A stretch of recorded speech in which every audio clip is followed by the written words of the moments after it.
My name is Yusuf Hamadi, and on September 3, 2016, my life changed forever.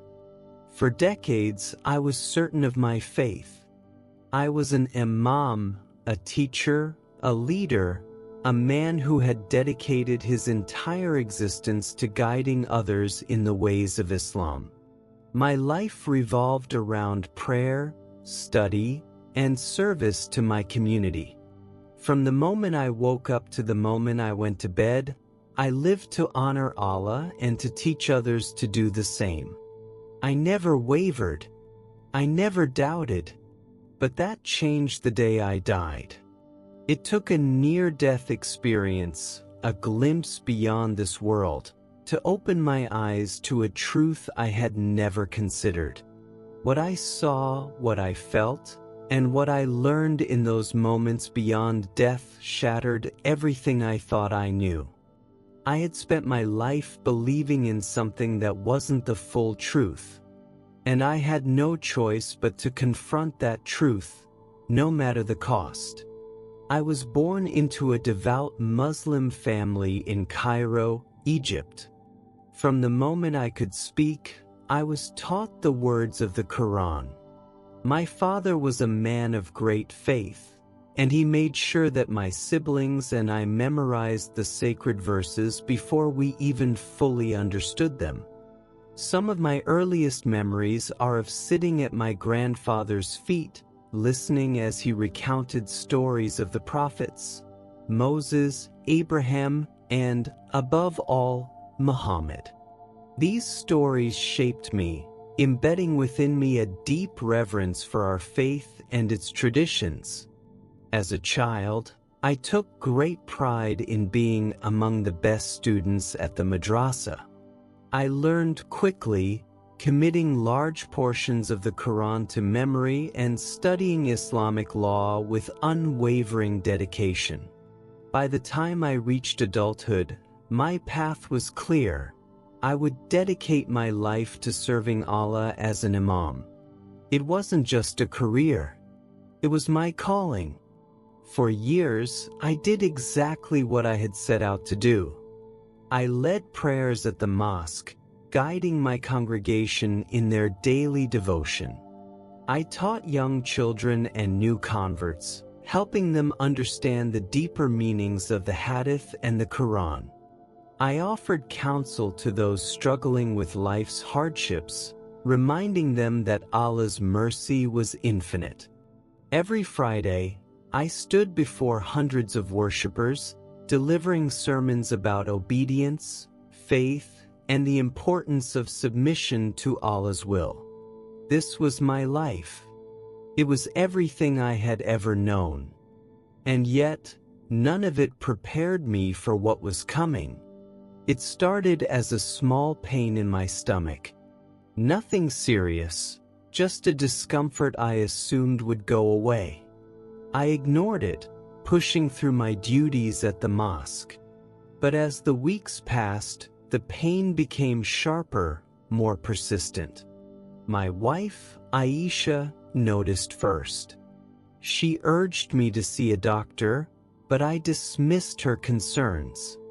I believed that if I placed my trust in Allah, He would sustain me. But the pain didn't go away. It grew worse, until one night I collapsed in agony. The next morning, Aisha refused to take no for an answer. She drove me to the hospital, her hands trembling on the steering wheel. I sat in silence, reciting prayers under my breath, convincing myself that it was nothing. But it wasn't nothing. The doctor's face was grim as he read the results. His voice was calm, but the words he spoke felt like thunder in my ears. "You have stage 4 stomach cancer." I blinked, struggling to understand. Cancer? That couldn't be right. I was a man of faith, a servant of Allah. I had devoted my entire life to righteousness, prayer, and obedience. How could this be happening to me? I forced myself to breathe, gripping the armrests of my chair. The doctor kept speaking, explaining treatment options, the aggressive nature of the disease, the limited chances of survival. But I heard none of it. I was already retreating into prayer, into faith, telling myself this was just a test, a trial like the ones endured by the prophets. If I remained strong, Allah would carry me through. At least, that's what I believed. The chemotherapy started almost immediately. I told myself I could endure it, that my faith would sustain me.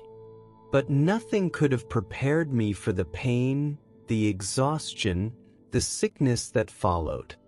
My body wasted away. My strength vanished. I was no longer the man who stood tall before his congregation, leading them in prayer. I could barely lift my head from the pillow. I whispered supplications in the darkness, pleading for mercy, for relief, for healing. But no answer came. For the first time in my life, I felt alone. I had always believed that Allah was near, that He heard every prayer, every whispered plea. But as the pain deepened and my body began to fail, I heard nothing. Silence.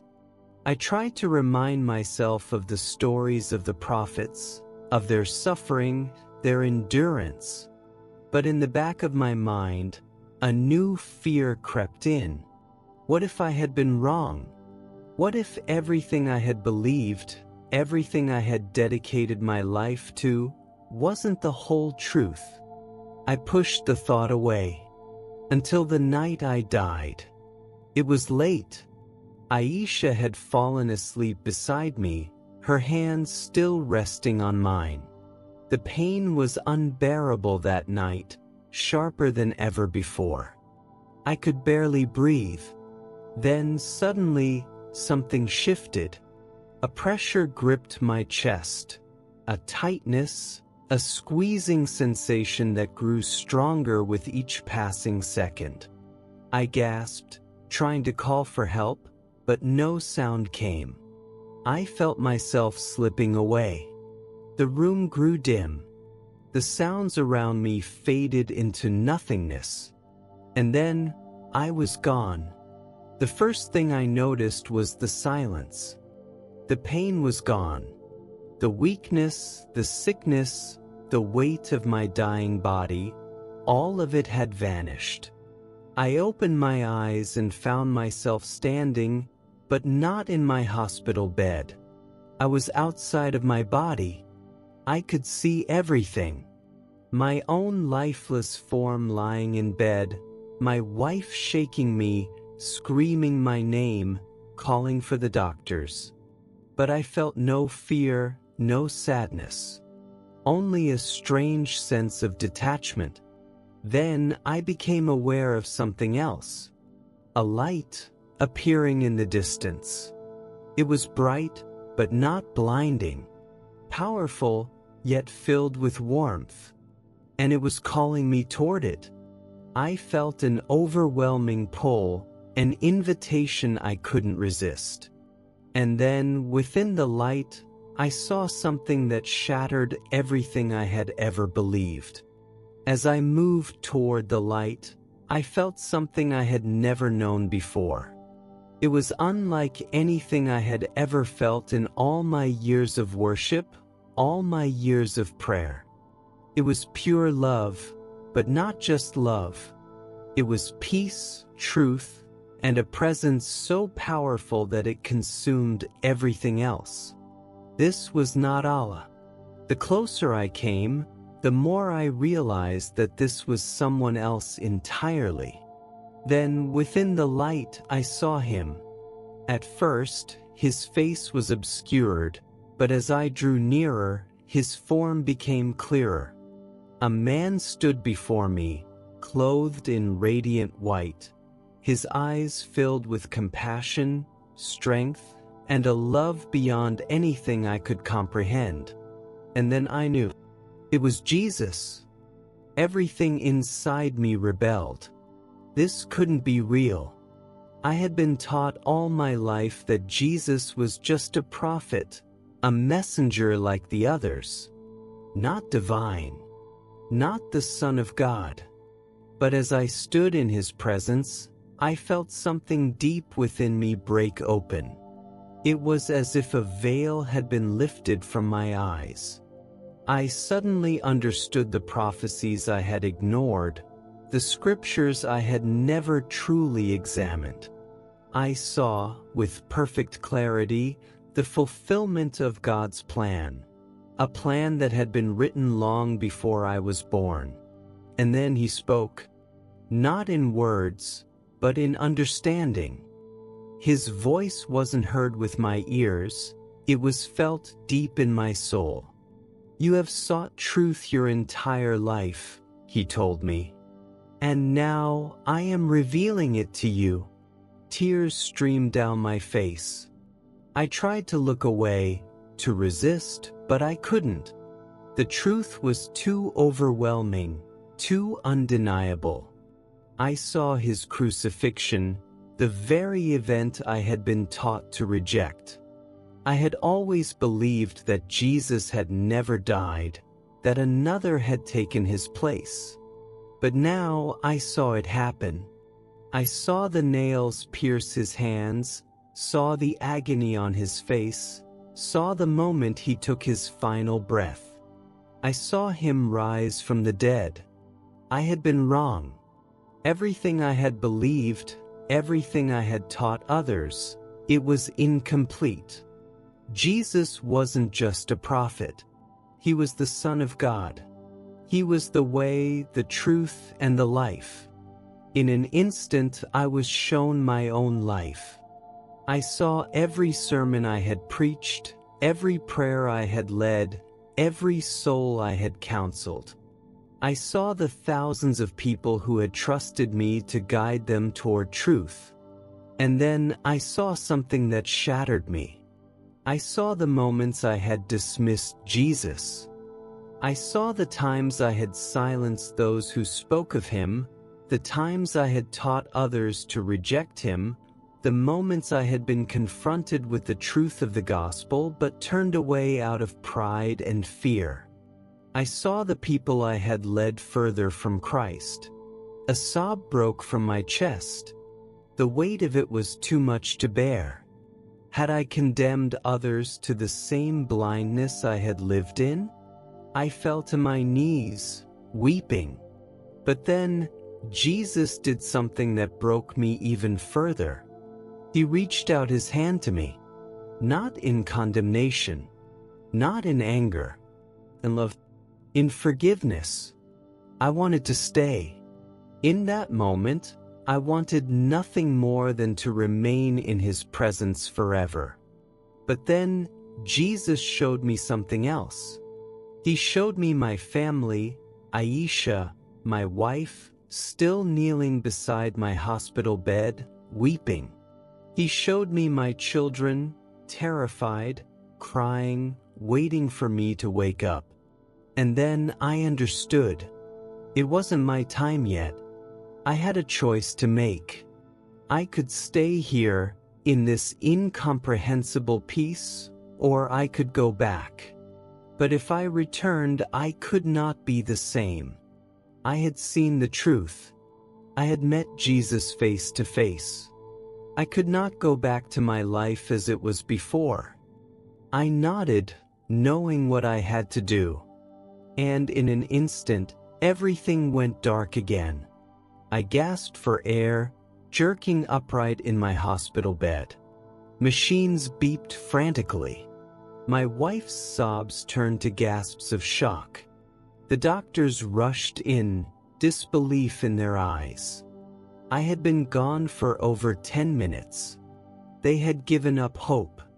But I was alive. I was alive, but I was not the same man who had died. I couldn't speak at first. The weight of what I had seen, what I had experienced, it was too much. I could barely process it myself, let alone explain it to those around me. but deep in my heart, I knew everything had changed. As I recovered, I wrestled with what to do. I had spent my entire life as an Imam, a man respected in the Islamic community. If I spoke the truth, I would lose everything. And I did. When I told Aisha, she begged me to stay silent. She told me it was just a dream, a hallucination brought on by pain and medication. But I knew the truth. When I told my friends, they turned their backs on me. When I shared my testimony with the mosque, I was cast out. I lost my position, my reputation, and the life I had built. But I had gained something far greater. I had gained Jesus Christ. In the years that followed, I dedicated myself to learning about Jesus, reading the Bible, and sharing what I had seen. I read the words of Paul, a man who had once persecuted Christians before he met Jesus on the road to Damascus. His story felt like my own. And just like Paul, I now had a new mission: to share the truth, to reach those who, like me, had spent their lives seeking God but had not yet found the full truth. It has not been easy. I have faced anger, rejection, and even threats. But I cannot deny what I saw. I met Jesus. I stood in his presence. And I will never be the same. If you are watching this and you feel something stirring inside you, do not ignore it. If you have been seeking, questioning, searching, know this: Jesus is real. He is the way, the truth, and the life. He is waiting for you. You don't have to earn his love. It has already been freely given. All you have to do is accept him. If this story has touched you, share it with someone who needs to hear it.